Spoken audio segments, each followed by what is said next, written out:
So today we're going to be looking at, that's not it. Today we're going to be looking at Observer and finding out if it really is scary.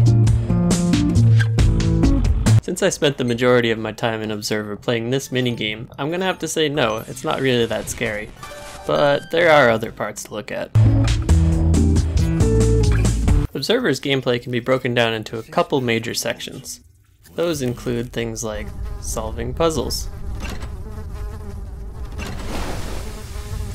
talking to people who are generally not happy to talk to you, wow, that was convincing. talking to other people, getting jump scared, these sections, running from people in a cornfield, and whatever this is. It's hard to say if a game is scary from gameplay alone, so let's have a look at the characters. Although there's not that many characters in Observer, there's some that you're going to be seeing a lot of. My daughter. I've got to find her. Detective Dickinson is a fan favorite, as well as this girl that's hooked up to the WoW. But my favorite has to be the maintenance robot. He's always there when you need him. Characters are important, but I think aesthetics are what really set the stage for a horror game. The art and aesthetics are where this game really starts to shine. Almost every significant scene from the game is screenshot worthy, if they gave you time to stop and take pictures. This is only a small sliver of what the game has to offer, but there's just so much going on that it's really impressive to see. There might be a few scenes that seem a little out of place, but overall the environment and the atmosphere will really draw you in throughout this game. There's a good amount of scenes meant to freak you out, but many of them just fall into a sort of uncanny, weird zone. Then again, the scare factor of aesthetics is generally dictated by the gameplay.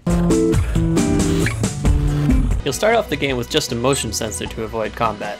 Eventually, you'll pick up some melee weapons. After that, you get some real guns, and then it's smooth sailing from there. I have to say that the shotgun is probably my favorite. As long as you get a headshot, it's a one-hit kill on most enemies. And of course, you can heal by sticking your arm in these weird plant-like things.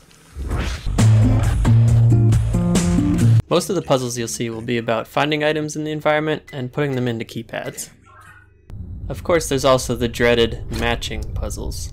Sometimes the puzzles are even solved for you. You don't have to do anything but press the hack button. There's a couple puzzles that have to do with scanning the environment and using that vision to find certain objects. There's even some puzzles that are almost impossible to miss. Of course, they had to throw in one puzzle where you fix a broken machine. They do switch it up from time to time, but they never get too difficult. Speaking of puzzles, talking to people is often the quickest solution. The voice acting in Observer is actually pretty good, but the people you talk to aren't the most cooperative. Take some of these for example. My daughter. I've got to find her. Sorry. That's how most of these conversations go. Probably in his 20s. Medium height, medium build. Good luck. And occasionally they end up like this. KPD. Certainly, officer. Always glad to do my civic duty. Okay. How about you shut the fuck up? Now that you've got a good idea about the game as a whole, we can get down to the real juicy stuff. If you haven't already heard, Observer has a lot of jump scares. But that's not all they have. There's some creepy scenes, some monster chase sequences, and even some pretty strange imagery. Of course, they also have this scene with the dog that everybody's heard about. But for the most part, you're going to be seeing lots of jump scares. Now that we've talked a lot about the game, it's about time we've reached a verdict. With all that being said, I'm going to say no, this game where you walk around with fire swords and kill spiders is not very scary. On the other hand, the minigame where you play as a cyberpunk detective was pretty spooky.